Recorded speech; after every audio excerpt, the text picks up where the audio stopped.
시작하겠습니다. 오늘 안목 제2장 제목이 기적입니다.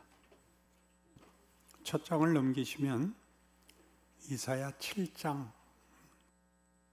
여호와께서 또 아하스에게 말씀하여 이르시되 너는 네 하나님 여호와께 한 징조를 구하여 깊은 데에서든지 높은 데에서든지 구하라 하시니 아하스가 이르되 나는 구하지 아니하겠나이다.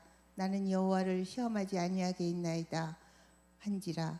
이사야가 이르되 다윗의 집안에 원하건대 들을지어다. 너희가 사람을 괴롭히고서 그것을 작은 일로 여겨 또 나의 하나님을 괴롭히려 하려느냐. 그러므로 주께서 친히 징조를 너희에게 주실 것이라. 보라, 처녀가 잉태하여 아들을 낳을 것이요 그의 이름을 임마누엘이라 하리라. 그가 악을 버리며 선을 택할 줄 알 때가 되면 엉긴 젖과 꿀을 먹을 것이라. 대저 이 아기가 악을 버리며 선을 택할 줄 알기 전에 네가 미워하는 두 왕의 땅이 황폐하게 되리라. 여호와께서 에브라임이 유다를 떠날 때부터 당하여 보지 못한 날을 너와 네 백성과 네 아버지 집에 임하게 하시리니 곧 아스루 왕이 오는 날이니라. 예, 고맙습니다. 이 구약을 읽을 때 대부분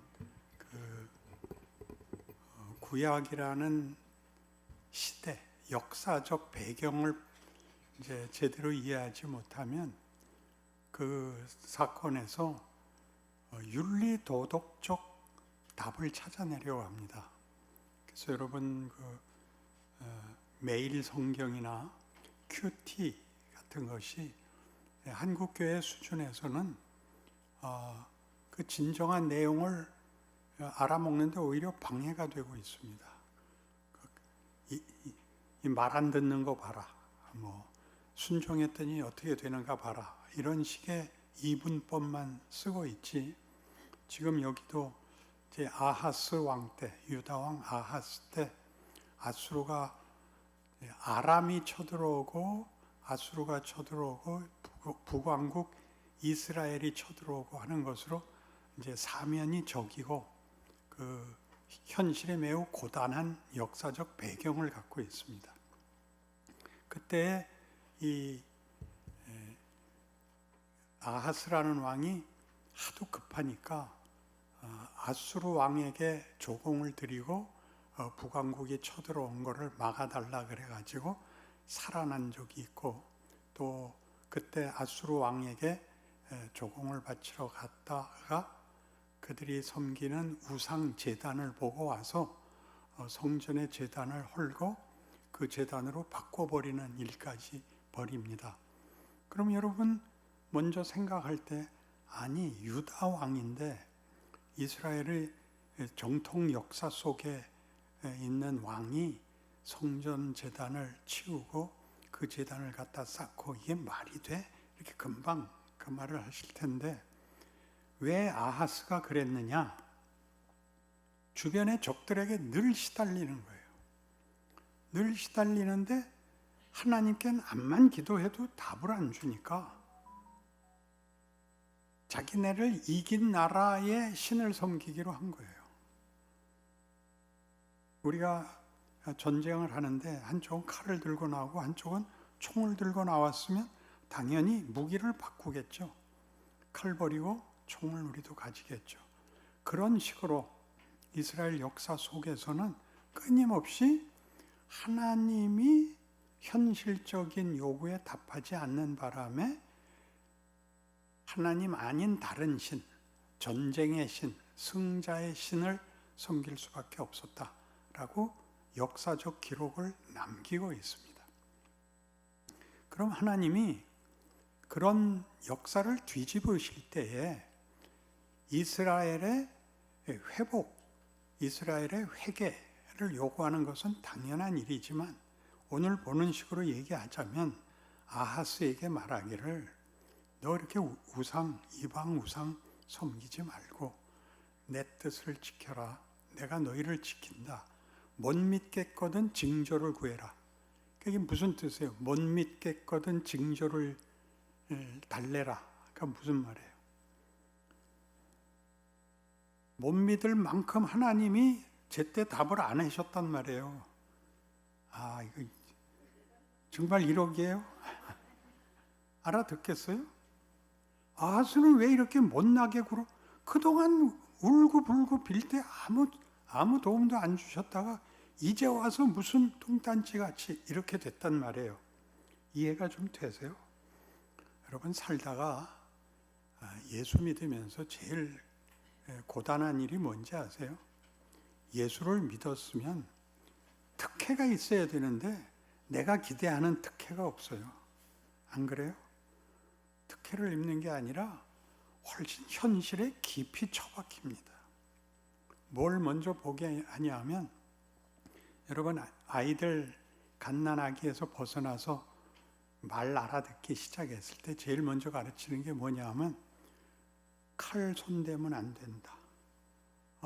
고추장 찍어 먹으면 안 된다. 안 된다부터 가르치죠. 이거 하면 안 돼. 이건 아니야. 아니야죠. 이거 해는 할 필요 없죠. 지가 하니까. 그러니까 이스라엘 백성을 가르치는 데 있어서 제일 많이 하는 게 뭐냐? 그건 아니야. 를 가르치는 것 중에 가장 큰 게 하나님은 그렇게 하지 않아예요. 하나님은 그렇게 하지 않아. 그게 무슨 뜻이죠? 네가 원하는 대로, 네가 소원하는 대로 하지 않아. 나는 너희에게 내 뜻과 목적이 있어. 그러는 것이 구약 내내의 역사란 말이죠. 하나님이 하려고 하는 걸 실패한 적이 없습니다. 우리 서두부터 얘기해 봅시다. 천지를 창조하시고 자기의 형상대로 아담과 하와를 지으십니다. 어떤 복을 주시죠? 이 전 세계를 다스려라요. 다스려라. 너희가 다스려라. 다른 모든 것 다 허락하지만 선악과만은 먹지 마라. 그런데 뭐부터 했다고요? 선악과부터 먹었어요. 그리고 왜 내쫓죠? 저것들이 생명나무까지 따먹기 전에 내쫓아가 된 거예요. 그래서 그 내쫓아야 됐고 사망에 이르는 그 인생을 왜 놔두셨나? 우리 밤낮 묻는 질문이죠. 죽여버리고 새로 만들었으면 우리 이 고생 안 해도 되는데 라고 생각한단 말이죠. 낳은 아들이 가인인데 얻었다는 뜻이에요. 생명을 얻었다. 왜 그런 이름을 붙였냐면 우리가 사망에 처해 있는데 생명을 낳게 하더라 라고 놀라는 거예요. 이 역설을 알아들으시겠어요? 성경은 전부 이런 식으로 쓰여 있어요. 너희 이거 먹으면 죽는다. 그래서 쫓겨났다. 우리 이제 사망밖에 남은 게 없다. 그런데 애를 주더라. 새 생명을 주더라. 그래서 가인 얻었다는데 동생 아벨을 죽여요. 왜 죽이죠? 쥐가 이기려고. 그래서 사망이 계속 살인으로 연결되죠. 여러분 창세기 5장에서 보는 그 많은 선조들이 900살이 넘게 사는데 다 죽어요. 죽었더라. 그 죽었더라가 끝을 그래서 노아로 홍수를 내려 사망의 심판을 해요. 홍수의 심판을. 근데 노아는 가족은 살려요. 그랬으면 나아져야 되는데 다시 바벨탑이 터지죠. 하나님이 성질 부리실 때 우리가 막아내기 위해서는 물에 잠기지 않을 만큼 탑을 쌓자. 그러면 이제 홍수 다시 내려도 우리 안 죽는다. 식으로 반항을 하는 것밖에는 선택의 여지가 없었던 인류에게 12장에 와서 느닷없이 내가 네게 복을 주어 네 이름을 창대케 하리니 너는 복의 근원이 될지라. 이렇게 터져 나오는 거예요. 무엇을 앞에 전제했다? 아담의 실패와 그 후손들의 실패와 노아 홍수에도 불구하고 이 회개하지 않는 종족을 복을 주어야 말겠다. 모든 족속이 너를 인하여 복을 얻을 것이니라. 라는 이런 앞뒤가 안 맞는 모순과 역설로 가득한 이유가 뭐냐가 이제 되는 거예요. 그럼 여러분이 이제 인간이 되어서 인간이 뭐냐, 인생이 뭐냐, 운명이 뭐냐 이렇게 묻는 게 인간의 성장에 가장 필요한 근본적인 세 가지 질문입니다. 난 뭐야? 내가 사는 현실은 뭐야? 내 운명은 죽고 마는 거야? 이건 억울하죠. 답이 없으면 어떻게 하는 수밖에 없어요. 어떻게 하는 수밖에 없다. 자폭을 하거나 갈 때까지 가보자. 그밖에 없잖아요. 그래서 여러분 신문지상이나 텔레비 뉴스에서 밤낮 보는 것 같이 이제는 혼자 죽지 않고 다 쏴 죽이고 같이 죽죠. 억울하니까. 인간이 요거밖에 없단 말인가? 라는 건 왜 나와요? 인류 역사가, 현실이, 우리가 사는 세상 지금도 언제나 악이 이기고 있죠. 선이 이기지 않습니다. 선은 참고 숨어 살아야 되고 악은 죽어도 되니까 해를 끼치고 그 해를 끼친 그 형벌을 받아도 좋다라고 자폭을 하고 있는 것입니다. 그 자폭이 왜 일어나는가? 나라는 존재에 대한 소망과 운명에 대한 아무런 기대와 현실적으로 위로를 받을 것이 없기 때문에 그러는 것입니다. 여러분 살아있는 이유는 뭐죠?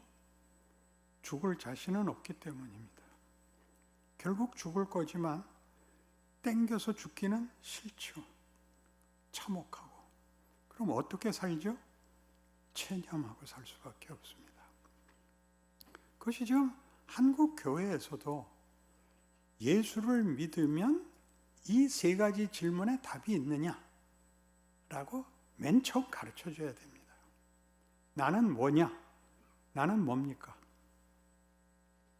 옛날 고무줄 놀이 할 때는 그 노래 많이 불렀는데 니가 짓게 뭐냐?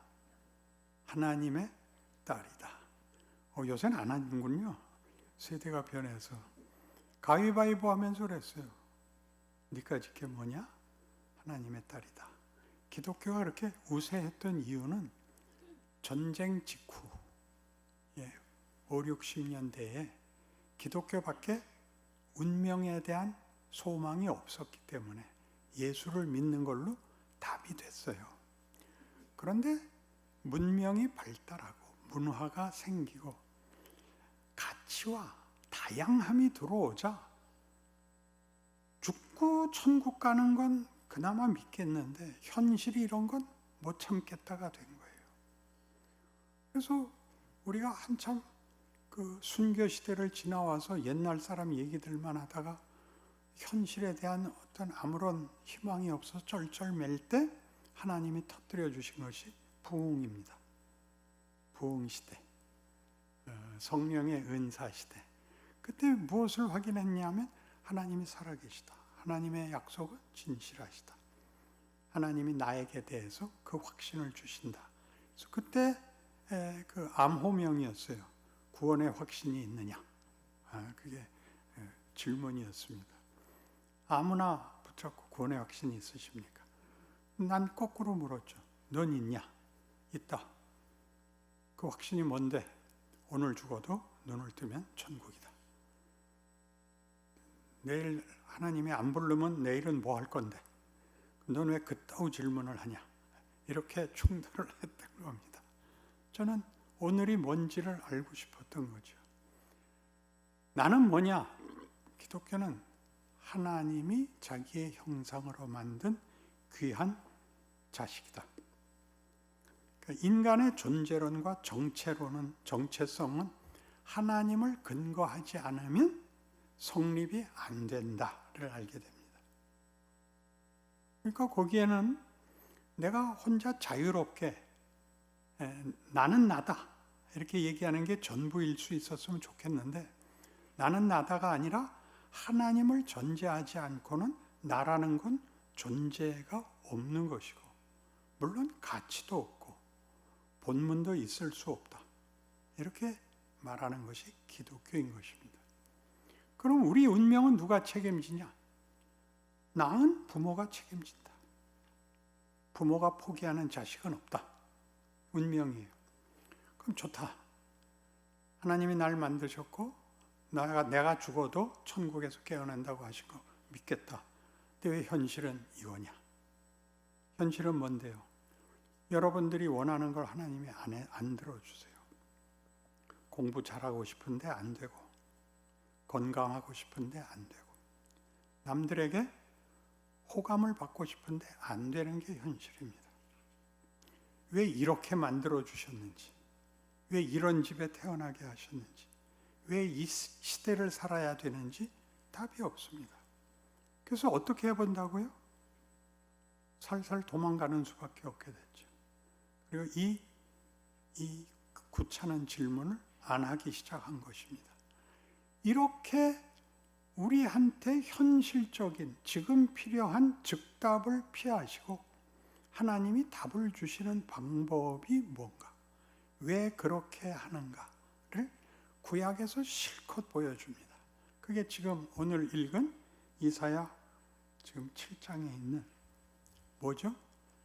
임마누엘, 동정녀 탄생에 대한 예언입니다. 그러니까 이때는 아하스가 왕이었을 때는 북왕국의 침략도 무서웠을 뿐만 아니라 아람, 나중에 거기가 아수르가 되는데, 아수르가 되기 전에 아람이라는 북왕국과 북왕국 이스라엘이 연합해서 남왕국을 치기로 합니다. 그러면 당할 수가 없습니다. 남왕국이. 북왕국은 10지파가 나간 거고 남왕국은 1지파 반이 남은 겁니다. 그러니까 쪽수로 일단 안 되고, 게다가 그 위에 있는 더 큰 나라와 손을 잡고 유다를 치러 내려온다는데, 그 전에 이미 여러분 구약 성경 읽어보셨으면 알듯이 사사기 내내, 열왕기 내내 이스라엘은 적군의 침입과 그 노예 생활과 그 억울한 일들을 실컷 당한 역사의 반복입니다. 지금 사사기를 지나서 열왕기 남북 왕조가 갈리고 북왕국과 남왕국이 같은 민족인데도 가장 두려운 적국이고, 그리고 게다가 그 배후에 더 큰 세력들, 아람, 나중엔 아수르, 나중엔 바벨론, 나중에 페르시아, 그리고 그리스, 그리고 유다의 로마에 이르기까지 이스라엘은 적국에 늘 식민지 노릇을 할 수밖에 없습니다. 그런데 하나님이 말씀하시기를 저것들 겁내지 마라. 하나님, 현실이 이런데 말씀만 그렇게 하시면 내가 어떻게 그걸 견딥니까? 내가 징조를 보여주마. 아하스가 뭐라 그랬다고요? 징조를 구해라. 하나님이 너희 편 든다는 거 징조를 그럼 구해라. 그랬더니 필요 없습니다. 감히 그렇게 말을 한다니까요. 그랬더니 하나님이 네가 징조도 안 구해? 너 임마 처녀가 잉태하여 아들을 낳으리니 그 이름을 임마누엘이라고 해라 라고 동정녀 탄생이 여기서 징조로 예언됩니다. 그러니까 이 동정녀 탄생은 이때로부터 적어도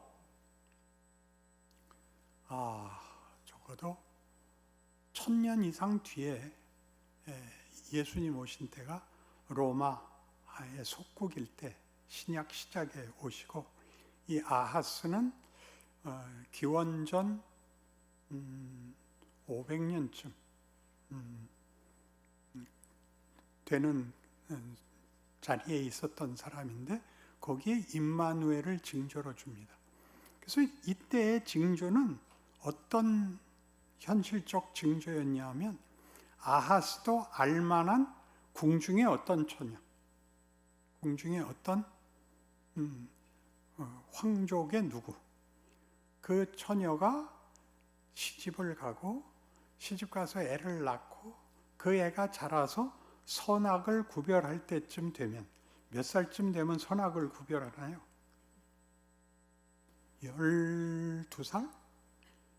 뭐 사람 따라 다르지만, 그러니까 이 처녀가 아직 시집을 안 간 처녀란 말이에요. 그러니까 이 처녀가 시집을 가는 데까지 몇 년의 시간이 있을 것이고, 시집 가서 애를 낳아서 그 애가 10대를 넘어가는 때가 되면 네가 두려워하는 이 두 왕국이 멸망할 것이다. 그게 대강 따져서 한 20여 년 후에 일어날 일을 징조로 주십니다. 아하스는 믿지 않았고, 아하스는 그 북왕조와 아람이 망하는 것을 못 보고 죽고 말고, 그 다음 히스기야 때야 봅니다. 그런데 이 임마누엘 징조를 말하자면, 이 기간 내에 하나님이 이 너희를 괴롭히는 두 왕국을 멸할 것이니까 믿어라.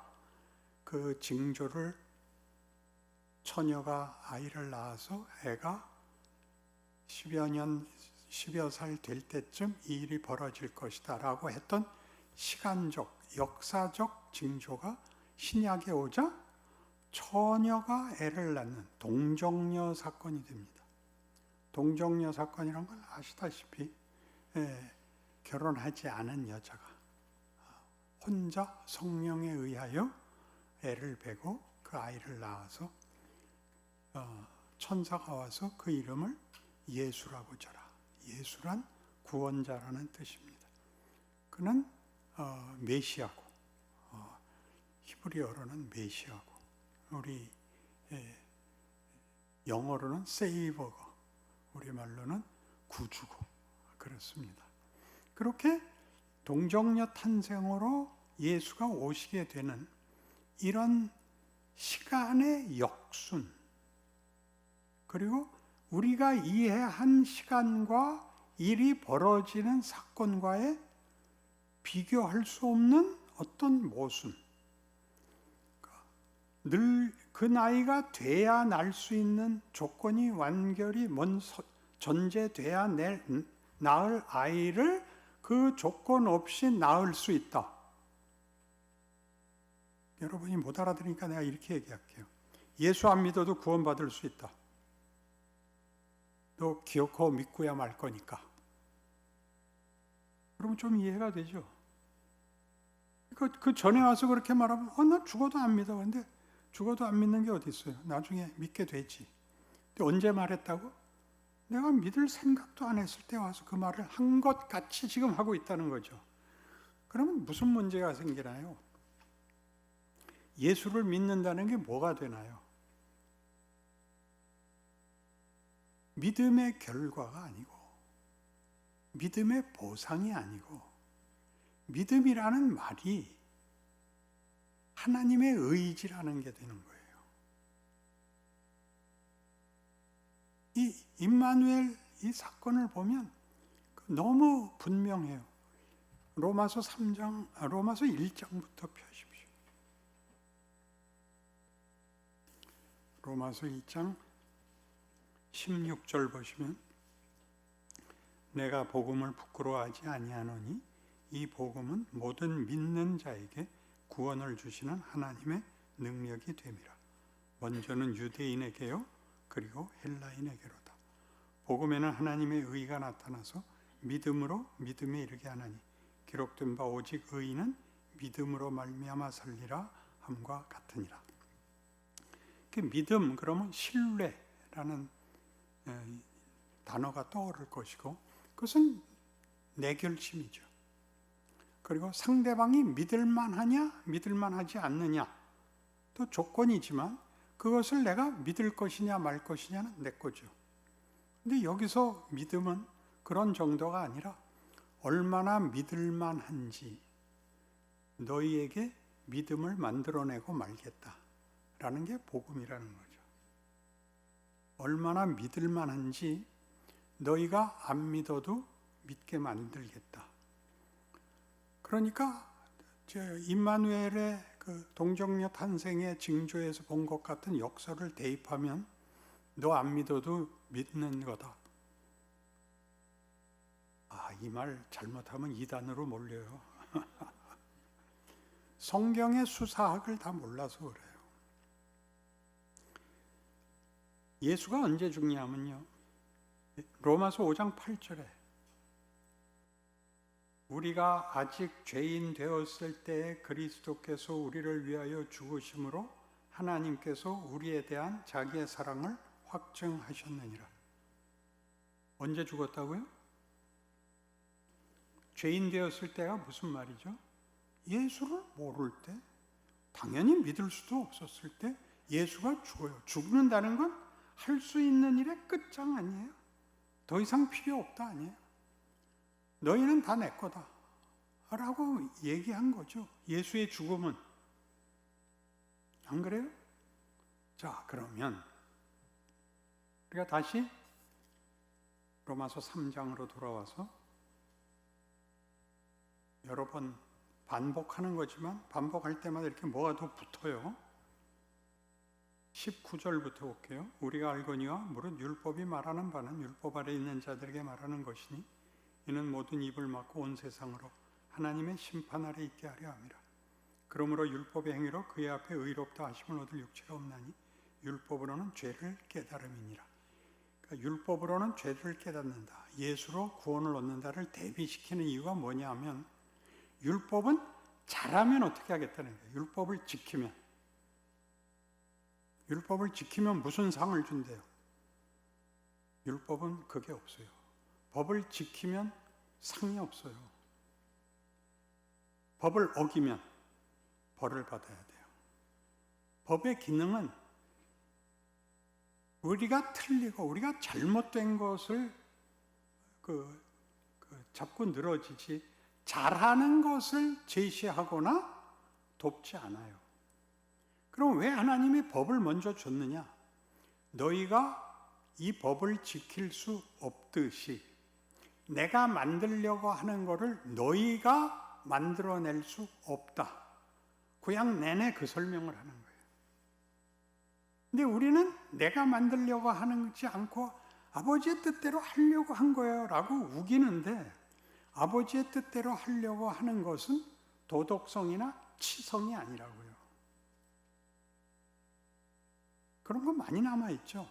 나 착하게 살았는데, 나 열심히 기도했는데 왜 보상이 없습니까? 라는 말이 얼마든지 있잖아요. 전에도 예를 들었던 기억인데, 그 천재가 돼서 월반을 하는 경우가 있잖아요. 그럼 걔는 불행해요. 왜? 친구가 없어요. 초등학교를 다니고 중학교를 다니고 고등학교를 자기 또래들하고 같이 살아야 돼요. 그래야 온전한 인격이 생겨요.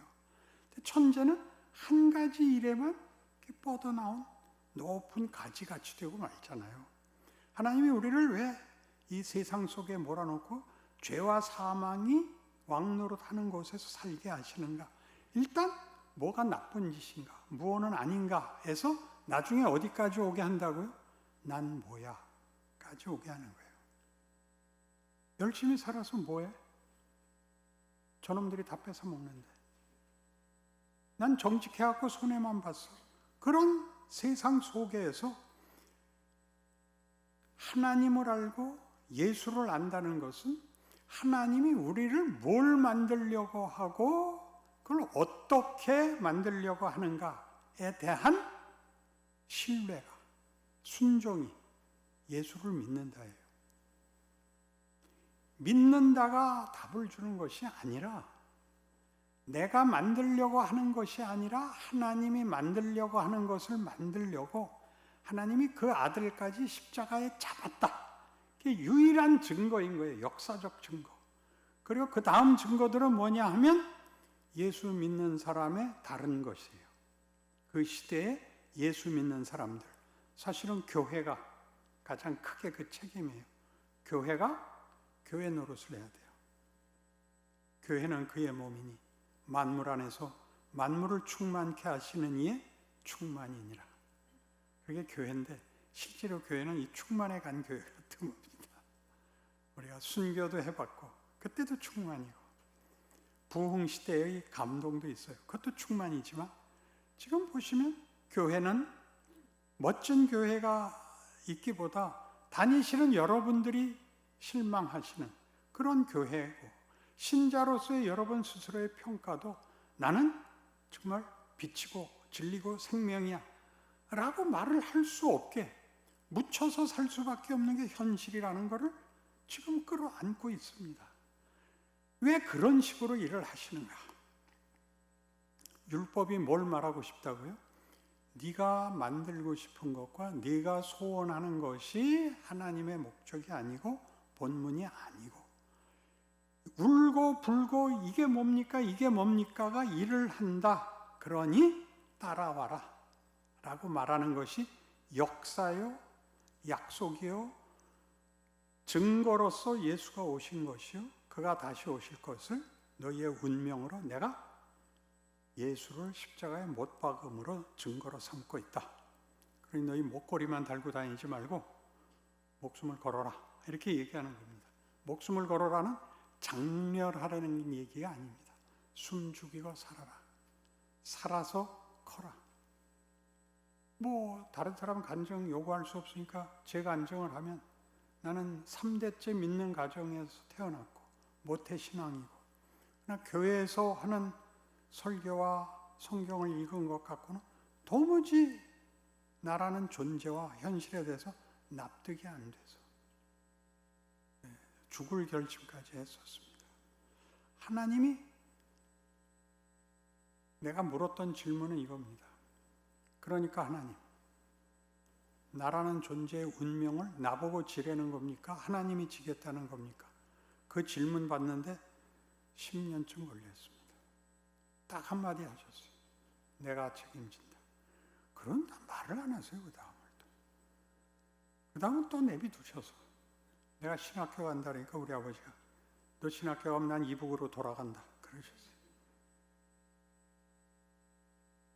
우리 아버지는 제가 유명해지는 거 못 보고 돌아가셨어요. 일찍 쉬인에 돌아가셨어요. 우리 아버지 불쌍해요. 우리 어머님 보고 돌아가셨어요. 효도는 반 했어요. 남은 반은 여러분한테 해야 돼요. 후손들한테 해야 돼요.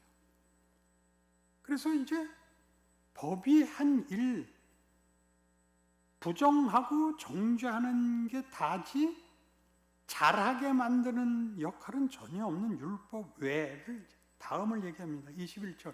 이제는 율법 외에 하나님의 한 의가 나타났으니 율법과 선지자들에게 증거를 받은 것이라. 곧 예수 그리스도를 믿음으로 말미암아 모든 믿는 자에게 미치는 하나님의 의인이 차별이 없느니라. 모든 사람이 죄를 범하였음에 하나님의 영광에 이르지 못하더니 그리스도 예수 안에 있는 속량으로 말미암아 하나님의 은혜로 값없이 의롭다 하심을 얻은 자 되었느니라. 여기 전부 수동태예요. 아시겠어요? 구원을 얻고 의롭다 함을 받고. 누가 주어예요 그러면? 하나님이 주어죠. 예수를 보내신 이도 하나님이요, 우리로 하여금 예수를 보게 하시는 이도 하나님이요, 예수가 누구인지 알게 하는 이도 하나님이요. 인생 속에서 율법을 기준으로 삼는 정도가 아니라 예수가 나를 위해 죽으신 존재다라는 걸 아는 존재로. 나라는 정체가 뭐라고요? 근거가 나는 뭐야? 하나님의 자녀다. 나는 보호자가 있다. 내 운명은 뭐야? 하나님의 영광의 찬송이다. 그럼 현실은 뭐야?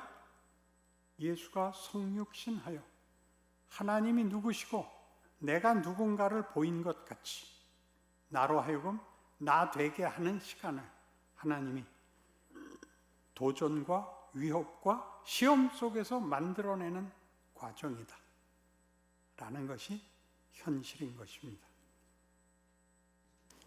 자, 그래서 이 구원에 관한 성경의 표현을 다시 한번 봅시다. 23절 같이, 3장 23절 같이, 모든 사람이 죄를 범하였음에 하나님의 영광이 이르지 못하더니 라는 말은 하나님이 우리에게 가지신 운명이, 목적이 하나님의 영광이 되게 하겠다 하는 뜻입니다. 우리 에베소서 1장 3절에서 6절로 여러 번 설명드렸습니다. 그래서 모든 사람이 죄를 범하였으며 하나님의 영광이 이르지 못하던 것을 그리스도 예수 안에 있는 속량으로 말미암아 하나님의 은혜로 값없이 의롭다 하심을 얻은 자 되었느니라. 이 예수를 하나님이 그의 피로써 믿음으로 말미암는 화목제물로 세우셨으니 이는 하나님께서 길이 참으시는 중에 전에 지은 죄를 간과하심으로 자기의 의로우심을 나타내려 하심이라. 다시 봐요. 25절을. 이 예수를 하나님이 그의 피로써 믿음으로 말미암는 화목제물로 세우셨습니다. 그럼 이때 믿음은 누구 겁니까? 예수를 십자가에 못 박는 믿음은 누구 겁니까? 하나님의 믿음이에요. 그러니까 믿음이라는 말이 신뢰 정도가 아니고 긴밀한 관계, 끊을 수 없는 관계를 말하는 거예요. 믿음이. 세상에서는 가장 가까운 관계도 의리죠. 의리보다 더 가까운 게 하나 더 있는데 뭐죠? 혈연. 그건 할 수가 없죠. 그러니까 예수께서 죽으시던 때에 그 밤에 성만찬을 베푸시고 떡을 떼어 주시며 가라사대 이것은 너희를 위하는 내 살이라. 또 잔을 나누어 주시면서 이것은 너희를 위하여 흘리는 내 피라. 근데 그 둘을 뭘 하라 그러냐면 먹으라 그런단 말이에요. 내 살을 먹고 내 피를 마셔라 해요. 굉장한 은유지요. 너희라는 존재는 나와 같아지는 거다. 너희라는 존재의 본문은 나다. 우리가 신이 된다는 게 아닙니다. 신의 성품에 참여하며 연합에 참여합니다. 우리를 한 가족으로 대접을 하셔서 요한복음 17장 같이 아버지가 내 안에 내가 아버지 안에 있는 것 같이 저희도 다 하나가 되어 우리 안에 있게 하사 저들로 아버지께서 나를 보내신 것을 믿게 하옵소서. 이렇게 되는 겁니다. 그런데 늘 어디서 틀린다고요? 윤리와 도덕, 그 다음에 치성으로 보상을 받는 줄 알아요. 그러니까 우리의 최고의 보상은 뭐냐 하면 여러분의 보상은 뭐예요? 성공, 안심. 그 성공과 안심은 여러분이 아는 가치에서의 최상급이죠. 하나님은 이걸 넘겠다는 거예요. 가장 쉽게는 사망을 넘어서겠다는 거고, 생명이 영생이 된다는 것은 생명이 가만히 있을 수 없다는 것입니다.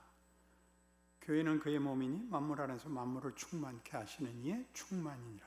충만이라는 단어가 성경에 그렇게 자주 등장하는 이유가 이겁니다. 생명이 충만해지는 겁니다. 부요함과 영광과 더 이상 갖다 붙일 단어가 없는 존재, 정체, 운명, 그리고 지금은 그걸 만드는 과정. 여러분 그 영화들 가끔 보시다 보면 미군 얘기들 중에 특수부대 얘기 나오면 대표적으로 네이비실 얘기나 무슨 해병대 얘기나 나오면 입소하는 그날 제일 먼저 듣는 소리가 지휘관이 와서 너희는 오늘부터 죽었다고 복창해라. 이렇게 시작을 하죠. 그걸 왜 가요? 한 남자가 돼서 한 인생을 사는 데 있어서 군 경험이라는 건 굉장히 중요합니다. 군 경험이라는 것. 고통을 어떻게 감수해야 되는가. 하고 싶지 않은 일을 명령이라는 이름으로 어떻게 해내야 되는가. 그리고 명령을 받으면 그 목적을 이루지 못하면 죽어 돌아와야지. 실패하고 살아 돌아올 수는 없다. 이런 것들을 하나씩 배웁니다. 여러분들이 시집 가면 배우는 게 뭔데요? 이 남자가 밤낮 나를 위해서 살 줄 알았더니 12시가 넘도록 안 들어오기가 일수고 새벽에는 깨기 전에 나가고 같이 있으려고 들질 않습니다. 왜요? 부부가 가장 혼동하는 게 뭐냐 하면 사랑하는 사이로 부부가 연장이 되는 게 아니라 인생을 같이 살아내야 된단 말이에요. 나 하나만의 인생이 아니라 배우자의 인생도 내가 같이 겪어야 된다는 게 힘이 든 겁니다. 둘인데 해결책이 따블이 된 게 아니라 책임만 따블이 되고 해결책은 없으니까 둘이 뭐라 그래요? 속았다 그러죠. 아닙니다. 거기서 뭘 배우느냐 하면 세상에는 아무도 믿을 자가 없고 기대할 자가 없고 믿을 자가 없는데 우리들은 헤어질 수 없는 한 몸이다. 이 기독교 신앙입니다. 여러분이 이걸로 이해가 안 가면 자식을 생각하시면 됩니다. 자식을 위해서 우리가 부모가 죽습니다. 기꺼이 죽습니다. 너만 잘 된다면 이 유일한 조건입니다. 그걸 성경이 얘기하고 있는 거죠. 지금 하나님께서 그 아들을 보내어 믿음으로 말미암는 화목제물, 믿음으로 말미암는 화목제물, 믿음을 가지고 화목제물을 바쳐야 된다가 아니라 화목제물을 세워서 내가 너희와 하나인 것을 거듭 너희에게 확인하려고 이 제사를 드리라 그랬다. 그러는 것이 제사법이에요. 못 알아듣는 사람들 보면 왜 화가 날까요? 하나님이 주권을 갖고 있다. 주도권을 갖고 있다. 하루도 있는 날이 없다. 오죽하면 예수님께서 참새 2마리가 하나 쌀에 팔리는 것이 아니냐. 그 중에 하나도 하나님의 허락 없이 땅에 떨어지지 않는다. 너희에게는 머리칼까지도 다 세신 바 되었느니라. 근데 여러분이 왜 불만을 하죠? 근데 이게 뭐예요? 왜 고통이 있고 왜 책임이 있고 이게 해결할 수 없는 짐 속에 있어야 돼요. 그게 너를 키운다. 그게 너를 만든다. 쉬운 데 가지 마라. 그럼 너희 망한다. 그게 성경이 하는 약속들입니다. 그리고 여러분이 성경에서 이런 우리의 현실을 구약 역사에서 어떻게 반복하고 있느냐를 사실 제대로 배워야 신약을 읽을 수가 있습니다. 신약은 그 성취에 대한 얘기이기 때문에 그 전 조건, 전제된 현실을 설명하는 구약을 읽어내지 못하는 바람에 너무 쉽게 신약으로 넘어와서 답만 외우는 바람에 그렇게 됐죠. 그래서 여러분 잘 아시는 요한복음 3장 16절 같이 하나님이 세상을 이처럼 사랑하사 독생자를 주셨으니 이는 저를 믿는 자마다 멸망치 않고 구원을 얻게 하려 하심이라. 그러니까 전부 그래 믿기만 하면 돼가 됐죠. 17절을 외워보라 그랬죠. 그 아들을 세상에 보내신 것은 세상을 심판하려 하심이 아니요 저로 인하여 세상이 구원을 얻게 하려 하심이니라. 아들을 보낼 때 이미 세상은 구원의 대상인 거예요. 하나님이 우리를 자기의 형상으로 만들고 이 온 나라를 통치하고 다스려라, 생육하고 번성하라 라는 축복의 약속들이 무효화되지를 않아요. 생육하고 번성하는 것이 다만 물질적인 것이 아니고 정신적인 정도가 아니고 정체성에서 존재론에서 다른 거예요. 이게 기독교예요. 그러니까 쉽게 우리가 세상에서 만나는 우리가 만든 신들은 다 치성을 드리면 되는 거 아니에요. 이만큼 했으면 요건 주세요잖아요. 아닙니다. 하나님이 안 주십니다. 왜 그렇죠? 일찍 끝낼 수 없습니다. 하다 말 수 없습니다. 하나님의 진정성이라는 게 무엇인지를 여러분이 알고 여러분이 이미 믿었는데 그게 뭔지 알고 있어야 되는 겁니다. 그래서 지금 동정녀 탄생이라는 얘기를 하면서 왜 놀래고 있냐면 이사야 6장엔 유명한 이사야 선지자의 소명 장면이 나옵니다. 하늘이 열리고 보좌에 앉으신 하나님을 봅니다. 그룹들이 찬송하라 거룩하다 거룩하다 찬송하고 있습니다. 그 보좌에 앉으신 이가 말하기를 누가 우리를 위하여 갈고 그 간절한 그 부탁에 이사야가 대답을 합니다. 내가 여기 있나이다. 나를 보내소서. 가라. 그러나 네가 가지만 네가 하는 말을 아무도 깨닫지 못할 것이요. 너를 보는 자들도 아무도 너를 믿지 않을 것이다. 그러나 가라. 이렇게 됩니다. 그게 어디서 이루어지죠? 예수에게서 이루어지죠. 예수님이 뭐라 그래요? 예수를 안 믿고 죄인으로 몰아서 십자가에 못 박은 것이 바로 그 약속이잖아요. 예수가 메시아라 그런 거를 왜 싫어해요? 우리가 바라는 걸 해주지 않잖아요. 죽은 자도 살리고 문둥병자도 살리고 소경도 깨우치고 귀신도 쫓아냈는데 유대인의 왕이 되려니까 잡혀 들어가 죽어버리고 마는 바람에 화가 나서 기대했던 게 무너지는 바람에 그 분노가 뭐로 나왔어요? 하나는 놓아줘야 되지 않냐? 바라바를 놔줄지언정 저 사람은 십자가에 못 박으십시오를 당하는 거죠. 이걸 당한다는 게 무슨 뜻이죠?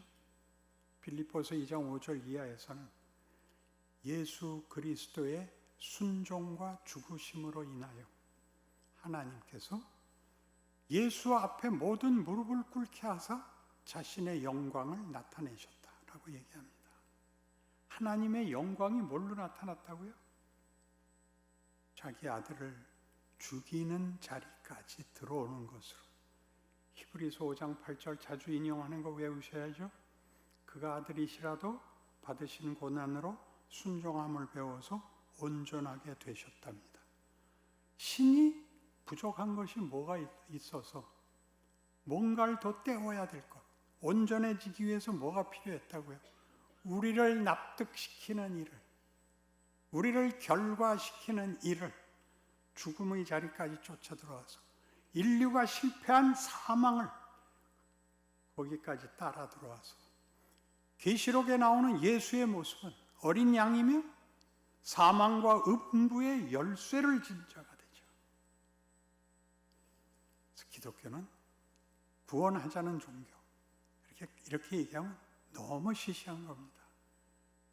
영광의 꽃으로 만들겠다는 종교입니다.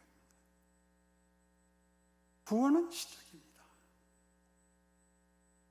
구원은 시작이고, 그럼 일찍 믿을수록 유익인가? 그렇습니다. 명예로울 수 있는 시간이 빠르니까요.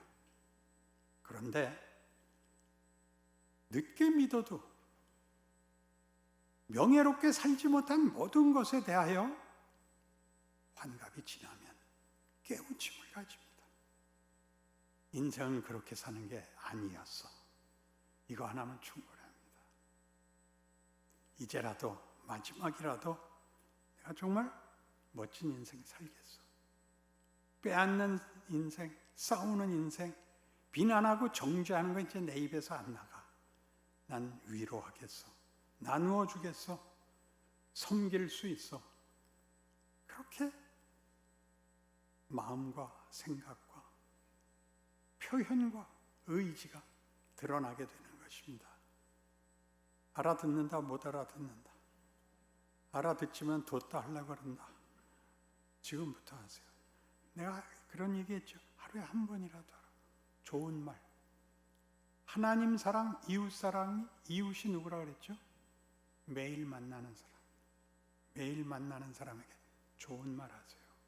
반갑다 그러세요. 아이쿠 이 사람은 아닌데 그럼 빨리 도망가세요. 다시 인상 쓸 필요 없으니까. 좋은 말을 입에 달고 다니셔야 됩니다.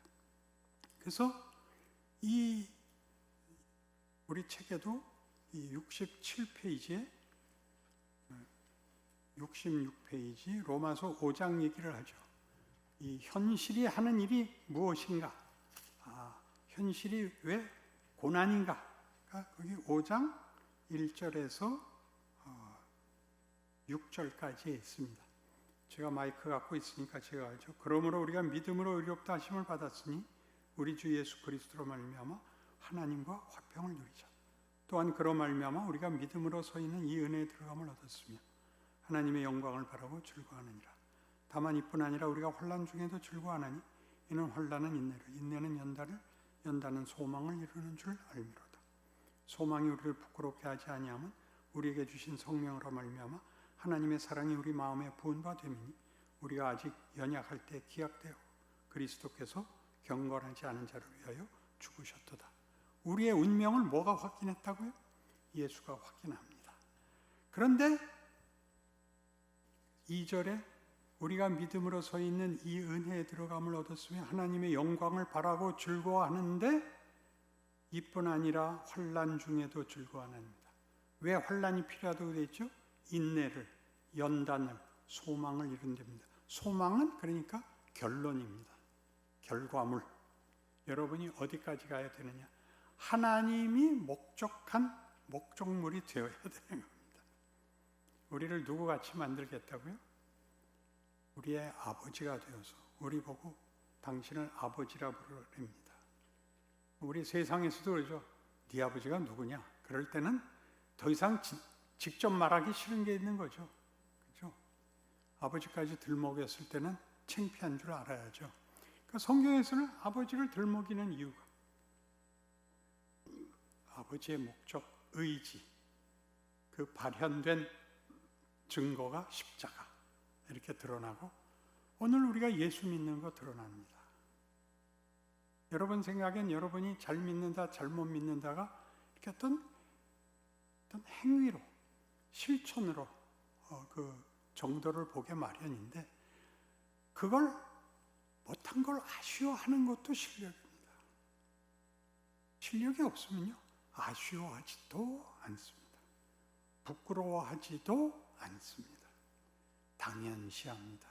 남들도 다 그러는데 뭐라고 묻어버립니다.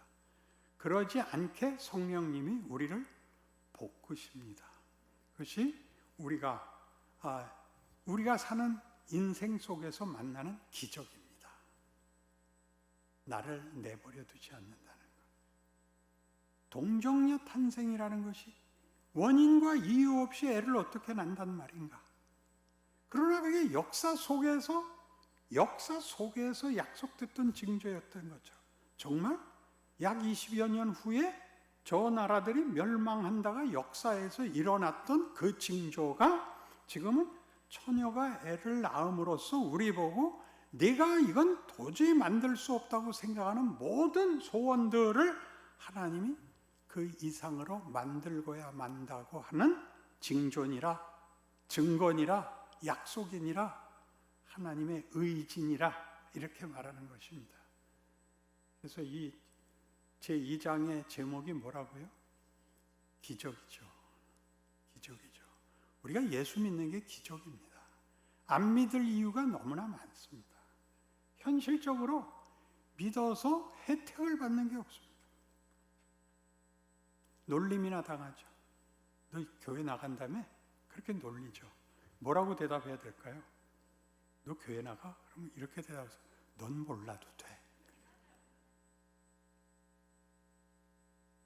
호떡 하나 사주면 가르쳐주지. 덧붙이시든가. 나도 항복이 안 되는데 어떻게 상대방을 항복시켜요? 내가 우선 항복이 안 되는데. 그런데 놓을 수가 없다니까요. 놓으면 너무 괴로워서 정말 십자가라도 한번 쳐다보고 와야지 이대로 못 살겠다가 되는 게 잊을 수 없는 어머니의 음성 같이 성령께서 우리 마음을 붙잡고 있다는 증거입니다. 그래서 우리의 싸움은 뭐냐 하면 잘잘못이 아닙니다. 잘했다 못했다가 아니라 명예냐 수치냐입니다. 명예란 신분에게 주는 겁니다. 신분. 나라는 신분은 어떤 명예를 가져야 되는가. 수치도 나라는 존재가 그 신분에 걸맞지 않은 걸 수치라고 합니다. 근데 우리의 신분은 뭐라고요?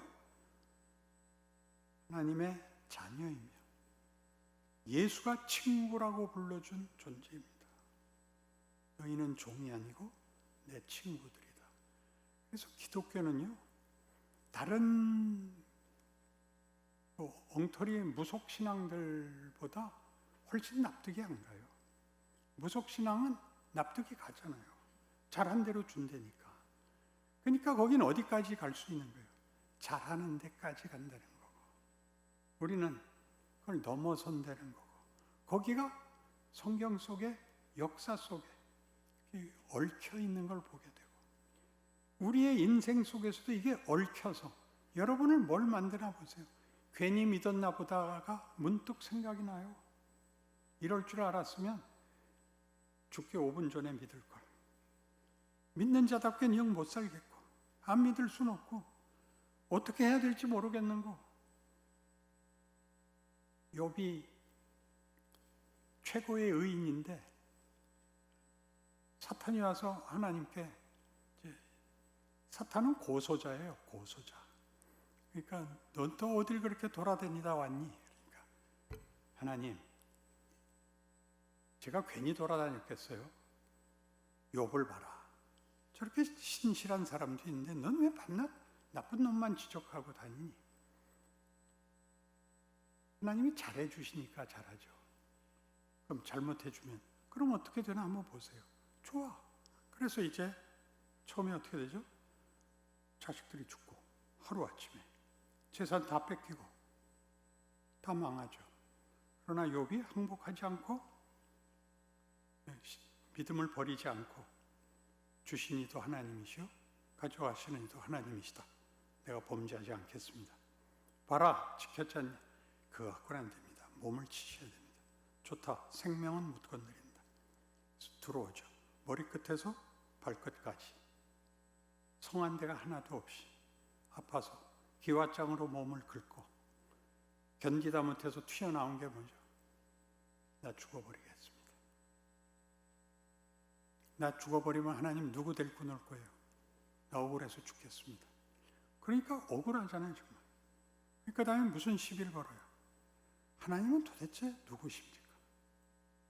왜 일을 이렇게 하십니까? 누가 이 말 했었죠? 내가 했는데 모세가 그랬잖아요. 떨기나무 아래서 너 가서 내 백성 데리고 나와라. 아니 내 나이 80인데 40년 전에 하겠다 그럴 땐 대꾸도 안 하시다가 이제 와서 뭘 나보고 가렵니까? 당신 이름이 뭡니까? 모세가 그러는 거예요. 굉장한 발언들이에요. 왜? 그런 과정을 겪는 것이 정상적 과정이라는 겁니다. 나 같으면 이렇게 안 합니다. 맞아, 난 하나님이야. 그렇게 안 해. 너희가 원하는 정도가 아니야. 내가 널 더 고생시키겠다는 게 아니라 너희를 거룩하게 만들고 너희를 복되게 하고 너희를 영광되게 해서 내 자랑으로 삼을 거야.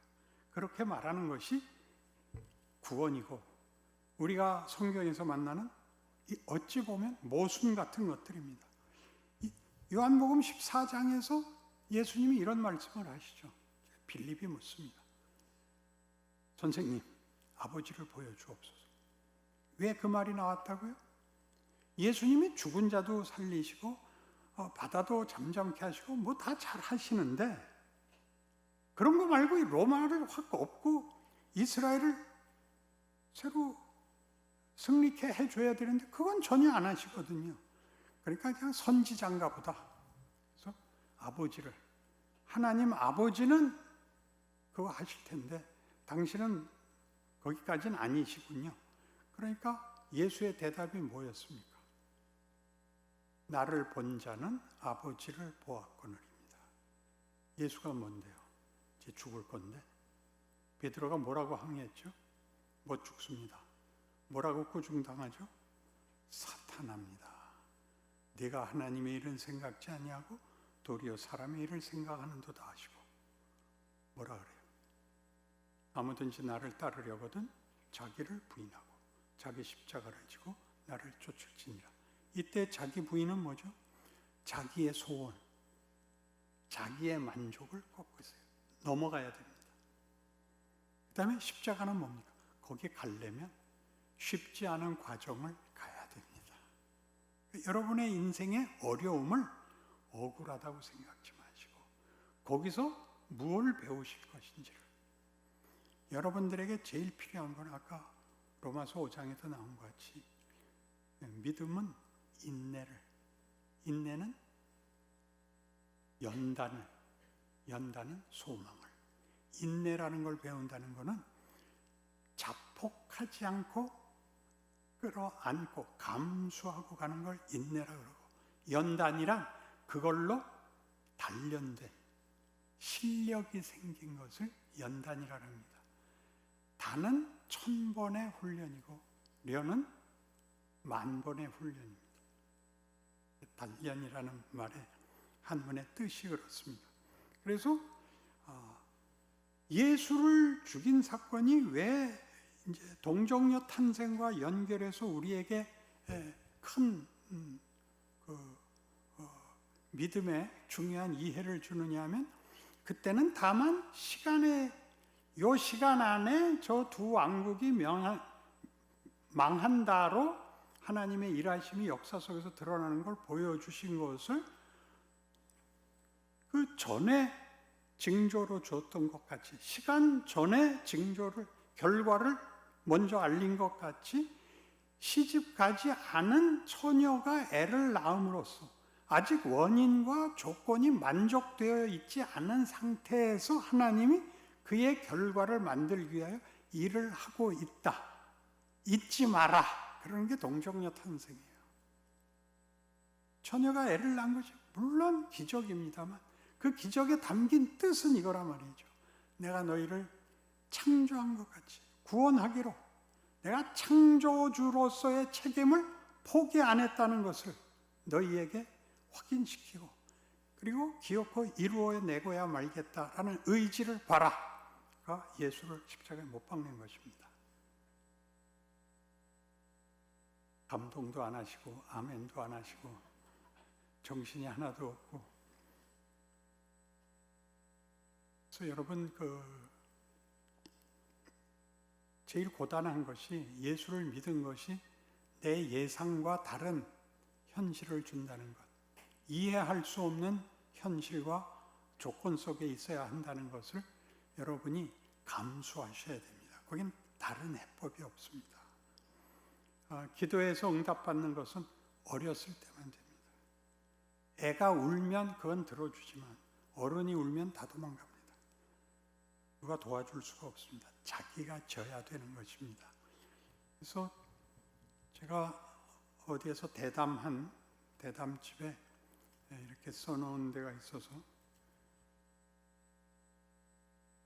한번 읽어드리겠습니다. 예수를 믿는 것에 대한 질문부터 할게요. 각 시대마다 하나님께 쓰임받는 대상이 달라집니까? 라는 질문에 대해서 예수를 믿는 것에 대한 전체 윤곽이 드러나는 일은 이 세상에서는 없습니다. 그 중에 어느 파편 하나로 그 뒤에 있는 거대한 인격자를 알게 되는 것입니다. 접촉점 같은 것이지요. 심지어 부모 손잡고 가듯이 갑니다. 우리는 근대화 과정에서 교육, 합리성, 전체를 다 담아야만 된다, 항복시킬 수 있고 그렇게 설명해야 한다고 이야기하는 바람에 복잡해졌습니다. 수돗물을 집에 퍼넣어주면 곤란합니다. 수도꼭지로 나와야 됩니다. 수도꼭지로 졸졸 나오지 말고 한꺼번에 확 주면 집이 폭삭 망한다. 이런 비유도 못 알아들으니까, 하나님이 당신과 당신의 목적과 성품을 증거하는 구체적인 한계에 우리를 묶어서 일을 하신다는 것을 하나님의 지혜로 이해하지 못하면 앞서 반복해 이야기한 것처럼 끝없이 완벽을 주장하다가 정작 자기 인생을 살지 않는 사람이 됩니다. 그러니까 언제나 잘잘못을 지적하는 일은 여러분 하지 마십시오. 잘잘못이라는 것이 자신에게 어떤 열매를 맺어야 된다 그랬죠? 다음엔 더 잘하겠다. 다음엔 더 잘하겠다. 라고 실력이 늘어야 되는 겁니다. 실력이. 근데 남을 지적함으로써 그 잘못을 비난하고 정죄함으로써 자신을 확인하는 방법을 대부분 씁니다. 그러니까 지금 TV에 인터넷이나 유튜브에서 보듯이 그 시비를 거는 사람들은 그게 자기 확인입니다. 누구 욕이라도 해야 살아있는 것 같아서 그러는 겁니다. 먹는 사람으로서는 억울하지만 어떡합니까? 씹혀져야죠. 그러니까 여러분 스스로도 알고 계셔야 돼요. 너 그거 틀렸어라는 지적은 그건 하는 거 아닙니다. 넘어지려는 애 잡는 거하고는 다릅니다. 그렇죠? 그러니까 여러분이 누구를 비난해서 자기가 긍정적으로 채워야 할 내용을 대신하지 말라는 것이죠. 지난번 새신자 환영회 때도 나온 얘기인데 남편이 담배를 못 끊는다 이겁니다. 목사님 말은 꼭 듣는데 목사님이 한마디만 해달라는 겁니다. 그러면 내 남편이 끊을 거랍니다. 그래서 제가 남편에게 들키지 좀 마세요 그랬어요. 그 부인이 뿔따고 나서 아니 목사님이 그렇게 말씀하시면 안 되죠. 내가 담배 펴도 된다라는 얘기가 아니라 담배 안 피는 게 신앙의 내용이 되고 말았다. 술 안 먹는 게 신앙이 되고 말았다. 잘못 안 한 게 다가 됐지 잘하는 메뉴가 없다. 그래서 하는 소리다. 그런 걸로 값싸게 실상 아무 도움이 안 되는 일로 기독교를 낮추지 마라. 난 분하다. 그렇게 말씀드리는 것입니다. 하나님의 기적이라는 것이 오늘날 내가 예수를 믿은 것이 정말 말이 안 되는 그것이 하나님이 일하는 보이지 않는 역사라는 것을 역사 속에서 임마누엘이라는 징조 속에서 그리고 친히 예수가 동정녀로 탄생해서 조건과 전제가 없는 상태에서 태어나심으로 뒤에 일어날 일을 앞에 얘기해서 그 결과를 기어코 만드시는 것을 앞에 징조로 보여주실 수 있는 분으로서 조건 없이 아이를 낳을 수 있다는 것이 우리에게 우리가 가진 무엇 때문에 보상된 결과가 아니라 하나님이 나를 향하여 가지신 창조주로서 아니 더 친근하게는 아버지로서의 의지가 나를 붙잡고 만들고 승리하시겠다고 한다. 그렇게 항복해야 되는 것이 오늘 우리가 보는 기적이라는 2장의 주제이고 여러분이 명심해야 될 기독교 신앙의 진수입니다. 하나님 아버지, 하나님의 은혜와 의지와 그 사랑과 열심에 대하여 확인할 때마다 놀랍니다. 그런데 현실 속에서 잘 실행되지 않습니다. 될 때까지 하겠습니다. 붙잡고 놓아두지 마옵소서. 그리고 울고 도망가지 말게 하옵소서. 변명하지 말게 하옵시고 가슴에 품고 잊지 않게 하시고 기어코 되는 그 승리를 맛보는 우리들 되게 하시고 이 시대에 증인 되게 하여 주시옵소서. 예수님 이름으로 기도합니다. 아멘.